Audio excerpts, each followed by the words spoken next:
Welcome to The Explainer. Today we're going back to basics, really fundamental.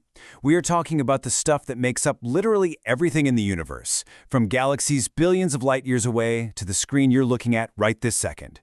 We're talking about matter. So here's what we've got on tap. We're going to start with what matter actually is, then we'll get into the different forms it can take and how it transforms.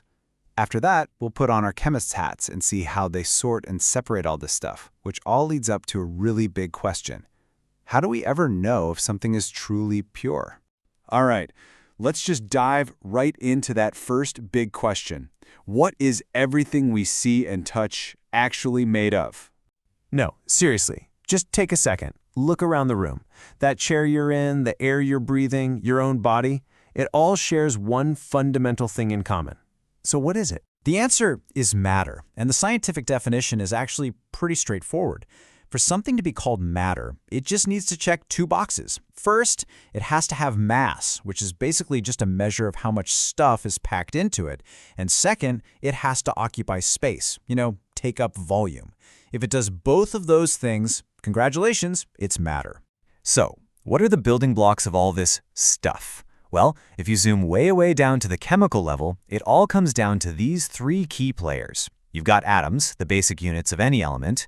You've got molecules, which are just atoms bonded together. And you've got ions, which are atoms that have an electrical charge. Think of them like the microscopic Lego bricks that build our entire world.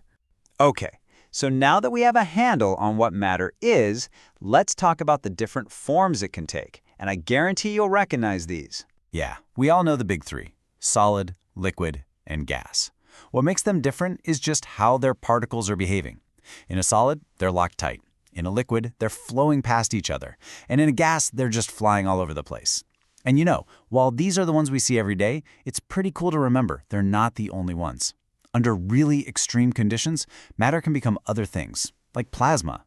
Now, matter is never just static, right? It's always changing, always transforming. But, and this is a big but, not all changes are the same. We need to look at the huge difference between a physical change and a chemical one. So how do you tell them apart? It all boils down to one simple question. Did you make a new substance? Think about melting an ice cube. That's a physical change. It looks different, but it's still H2O. You can just freeze it again. But if you burn a piece of wood, that's a chemical change. You're breaking old chemical bonds and making new ones. You end up with totally new things like ash and smoke, and there's no easy way to turn that back into wood. Okay, so we know what matter is, we know how it can change. So how in the world do scientists actually sort and classify all the different kinds of matter out there? Well, the sorting starts with the most fundamental category: elements. These are the pure substances you see on the periodic table, like pure gold or pure oxygen. The key is no normal chemical reaction is going to break them down into anything simpler.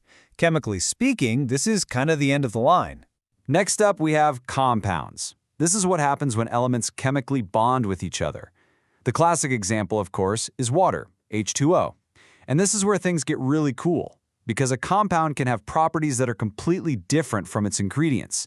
You take two explosive gases, hydrogen and oxygen, you bond them together and you get water, the thing you use to put out fires. That's the magic of a chemical bond. And finally, we have mixtures. This is where you have different things in the same place, but they're not chemically bonded. A perfect example is the air we're breathing. It's a mix of nitrogen, oxygen, and other gases. They're all just hanging out together. And because they aren't locked into bonds, you can actually pull them apart using physical methods, which, hey, leads us perfectly into our next section. So you've got a mixture. How do you unmix it? How do you get those original ingredients back out? This is a huge deal in chemistry and in so many industries, and it takes a whole toolkit of really clever techniques. And listen, this stuff isn't just happening in a lab somewhere. These techniques are the absolute backbone of huge global industries. Filtration gives us clean drinking water, evaporation is how we get salt from the ocean, fractional distillation is how we turn crude oil into everything from gasoline to jet fuel. Each technique is basically a clever solution to a very specific problem. And trust me, that's just scratching the surface. A chemist's toolkit is packed with options. You've got simple things like sieving, more complex stuff like distillation to separate liquids, and even incredibly precise methods like chromatography that can separate molecules that are almost identical. So, you've done all this work. You've filtered, you've distilled, you've separated everything out. You think you have a pure substance. But how do you know? How can you be absolutely certain? Well, the test is actually beautiful in its simplicity. A truly pure substance has a razor-sharp, fixed melting point or boiling point. It's like a chemical fingerprint.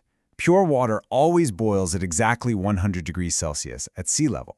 If your sample starts boiling at, say, 101 degrees, or boils over a range of temperatures, you know you've got impurities in there. It is a simple but incredibly powerful test. And that kind of brings us full circle to one last thing to chew on. We've just talked about all these amazing ways to isolate things, to get them down to their purest form. But if you step back and just look at the world around us, almost everything is a mixture. So in a universe that seems built on complexity and combinations, what does our search for purity really tell us about how things work? It's something to think about.